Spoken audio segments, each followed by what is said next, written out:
Salut Internet, comment ça va? Oh, qu'est-ce que vous avez bonne mine! Je peux vous dire que c'est pas le cas de Doc7, il a bossé quand même à la sur ce numéro et ça se voit. Ça fait peur, hein. Vous avez de la chance de pas pouvoir le voir. Ça reste entre nous, hein. Lui dites pas que j'ai dit ça. Hein. Mais du coup, l'épisode qui arrive, il est vraiment exceptionnel. Enfin, j'en sais rien, je l'ai pas vu, mais sûrement. Hein. Alors pour le décharger un peu, je me suis proposé d'introduire cet épisode.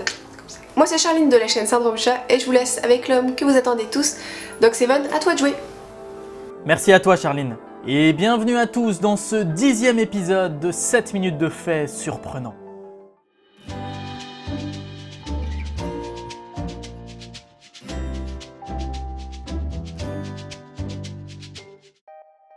Pour ce premier fait, faut qu'on se remette un peu dans le contexte de la guerre froide, et plus particulièrement de la séparation de Berlin. Bon, vous avez dû le voir en cours d'histoire, hein, Berlin, entre 1961 et 1989, est séparé en deux, par un mur. D'un côté, il y a Berlin-Est, qui est sous régime communiste et géré entre guillemets par l'Union soviétique, et de l'autre, il y a Berlin-Ouest, qui est plutôt géré par la France, le Royaume-Uni ou encore les États-Unis. Pendant ces 48 ans d'existence, il existe beaucoup de cas de personnes qui ont essayé de s'enfuir de Berlin-Est en traversant ce mur. Par-dessus, par en dessous, et même à travers. Ouais, c'est l'histoire de Wolfgang Engels. Wolfgang, il en avait marre de vivre sous l'oppression du parti unique. Du coup, quand le 16 avril 1963, il se retrouve en face d'un BTR 152, c'est en gros un véhicule blindé de transport de troupes, bah il hésite pas une seconde. Il saute dedans, allume le moteur et fonce sur le mur. Bon, manque de chance, il a pas réussi à le traverser totalement, hein, et les portières sont restées du mauvais côté du mur. Du coup, il décide de passer par-dessus les barbelés. Mais un garde lui tire dessus et il est blessé 2 fois. Dans la foulée, des militaires du côté ouest ripostent et couvrent Wolfgang qui escalade le mur et tente de passer par-dessus les barbelés. Mais c'est galère, il reste coincé dedans. Et c'est là qu'interviennent un groupe de potes qui étaient tranquillement en train de se boire une bière dans le café de l'autre côté de la rue. Ils forment une véritable échelle humaine et le tirent vers eux. Wolfgang est sauvé. Il passera 3 semaines à l'hôpital et ne reverra sa mère rester de l'autre côté qu'en 1990, une fois le mur tombé.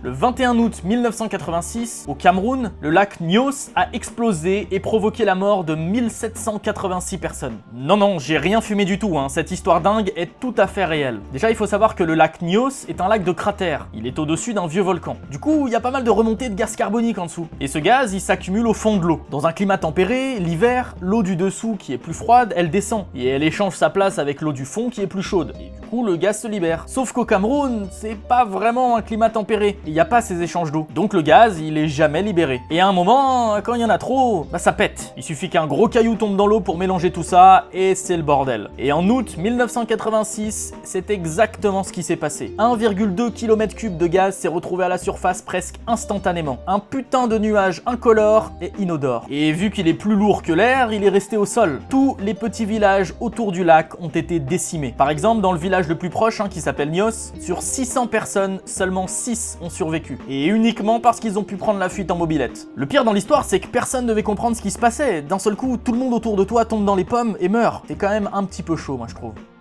Aujourd'hui, on va combiner le fait totalement inutile avec votre sujet préféré. On va tout simplement parler des avocats. Mais non, pas cela. On va parler du fruit, et plus particulièrement de l'étymologie de son nom. Bon, faut savoir que l'avocat, c'est originaire du Mexique, et le mot avocat vient de l'espagnol aguacate, qui lui-même dérive de aguacatl, qui est un mot de la langue nahuatl. C'est une des nombreuses langues indigènes du Mexique. Et ben, dans ce langage, ça veut tout simplement dire testicule. Ah bah, il se foulait pas à l'époque, Tiens, c'est marrant, ce fruit jaune a vaguement une forme phallique. Bon bah, on a qu'à l'appeler Tub alors. Je vous présente Michael O'Leary. Cet homme est le patron de la compagnie Ryanair. Un jour, il était fatigué de perdre du temps dans les embouteillages de Dublin et il a tout simplement acheté une licence de taxi pour sa Mercedes, histoire de pouvoir utiliser les lignes réservées aux bus et aux taxis. Sauf qu'un jour, il s'est fait arrêter au volant de sa Mercedes et on lui a dit Monsieur, vous êtes pas chauffeur de taxi et pourtant vous conduisez un taxi là. Il y a un problème. Donc histoire de se mettre en règle, Michael a tout simplement créé sa compagnie de taxi, ayant pour unique véhicule sa Mercedes et a engagé un chauffeur à plein temps. La vie est quand même simple quand on est multimillionnaire, Et si on parlait un peu de sport? En 2002, pendant les Jeux Olympiques d'hiver se déroulant à Salt Lake City, un Australien est entré dans l'histoire. Son nom? Stephen Bartbury, champion olympique de patinage. Son histoire est juste complètement dingue. Déjà, on commence en quart de finale. Ils sont 4, et seulement les 2 premiers peuvent se qualifier pour la demi-finale. Mais Steven, le pauvre, il arrive 3ème. Il se pense donc éliminé. Sauf que les juges visionnent la course et disqualifient un des concurrents. Steven se retrouve 2ème et est donc qualifié pour la demi-finale. En demi-finale, il se fait encore une fois distancer. Mais dans le dernier virage, des concurrents chutent et Steven parvient du coup à finir 2ème. Il est donc qualifié pour la finale. Bon, et puis la finale, elle se passe un peu comme les autres épreuves. Steven est largement dépassé et il est bon dernier. Enfin, jusqu'au dernier tour. Ses 4 adversaires chutent tous dans le dernier virage, ce qui permet à Steven de tranquillement passer la ligne en première position. C'est marrant, je trouve que c'est un peu l'histoire moderne de la fable de La Fontaine, le lièvre et la tortue. Bon, on a déjà parlé de palmier là un peu plus haut et je m'étais promis d'en parler qu'une seule fois par épisode. Mais là, ce fait est tellement what the fuck que je suis obligé d'en reparler. Voici le Phallostetus culong. À première vue, c'est juste un petit poisson de 2 cm de long qui a été découvert il y a quelques années au Vietnam. Mais quand on se penche un peu plus dessus, bah disons que leur appareil génital se trouve sur leur tête quoi. Enfin, juste en dessous. Donc ils s'accouplent en se frottant la tête. C'est bizarre mais c'est pas tout. Chez ces poissons, rien ne se fait par l'arrière de leur corps. Non, en plus d'avoir un zizi sous la tête, bah monsieur poisson a également son anus juste à côté. Bon alors, si je peux choisir, j'aimerais bien ne pas me réincarner en ça, s'il vous plaît. Dans le sport, on entend souvent parler de dopage ou de triche. Mais pour le coup, le plus célèbre moment de triche de l'histoire du sport est aussi sûrement le plus dramatique. Le 16 juin 1983, les boxeurs Billy Collins et Luis Resto s'affrontent. Collins est largement favori. C'est tout simplement son 15e match professionnel et il a remporté les 14 premiers. Luis Resto et son entraîneur Panama Lewis savent qu'ils sont dominés et qu'ils n'ont pas la moindre chance de gagner. Mais contre toute attente, c'est l'inverse qui se produit. Resto domine le match et est déclaré vainqueur. Sauf qu'à la fin du match, en allant serrer la main de Resto, l'entraîneur de Collins a la sensation que le gant de boxe de Resto est un petit peu trafiqué. Et c'était bien le cas. Resto et son entraîneur avaient tout simplement enlevé une partie du revêtement en mousse des gants. Et en plus, vous savez là les bandages que les boxeurs se mettent sur les mains avant de mettre leurs gants? Et ceux de Resto avaient été trempés dans du plâtre. Ah, autant vous dire que chaque coup de poing devait ressembler à se prendre une bonne pierre dans la tronche. Et en plus de ça, malheureusement pour Collins, à la suite de ce combat, il perdit l'usage d'un œil. Du coup, c'était fini pour sa carrière. Et puis, dépression, alcoolisme et accident de voiture qui lui coûtera la vie seulement quelques mois après et qui faisait vraiment penser à un suicide. De leur côté, Resto et son entraîneur Lewis furent tous les deux bannis à vie de la boxe. Interdiction de pratiquer pour les deux hommes. Je trouve que c'est un minimum.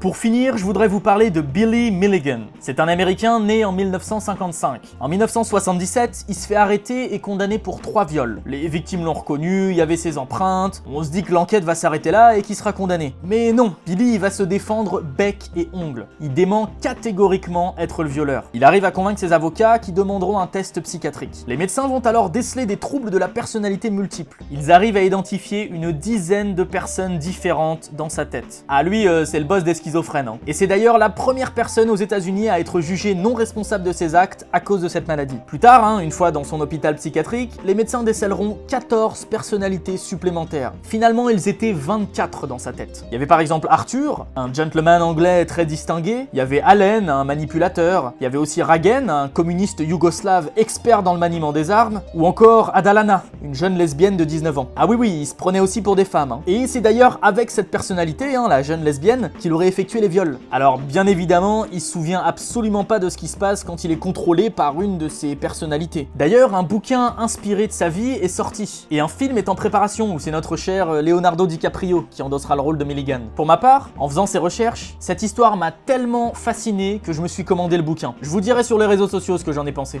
Voilà, c'est déjà la fin de la vidéo. J'espère vraiment que ce nouveau planning vous plaît. Un top 7 le mercredi et une vidéo spéciale le dimanche. Et souvenez-vous, ce sera à chaque fois à 17h17. Bon, et comme d'habitude, on s'abonne si c'est pas déjà fait, on partage à mort la vidéo, on vient me rejoindre sur tous les réseaux sociaux que vous voyez là. Et c'est quoi déjà? Ah ouais, on défonce sa race au pouce bleu. Moi, je vous dis à très vite pour une nouvelle vidéo. Salut Internet. Franchement, vu comment le bouquin il déchire, vivement le film.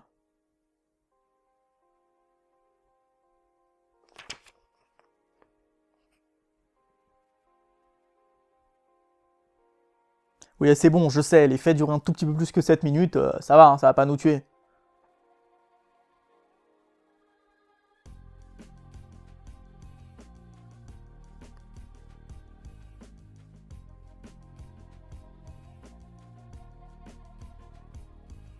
Ah mais ça va être long, j'ai l'intention de finir le bouquin en live.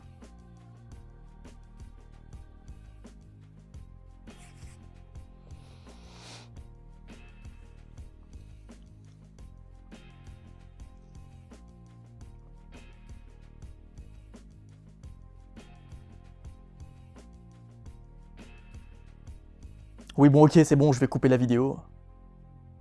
Je peux juste finir ma page quand même.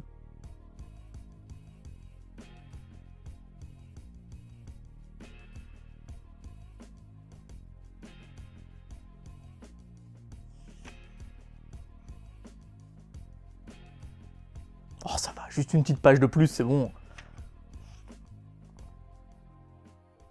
Bon, ok, c'est bon, je vais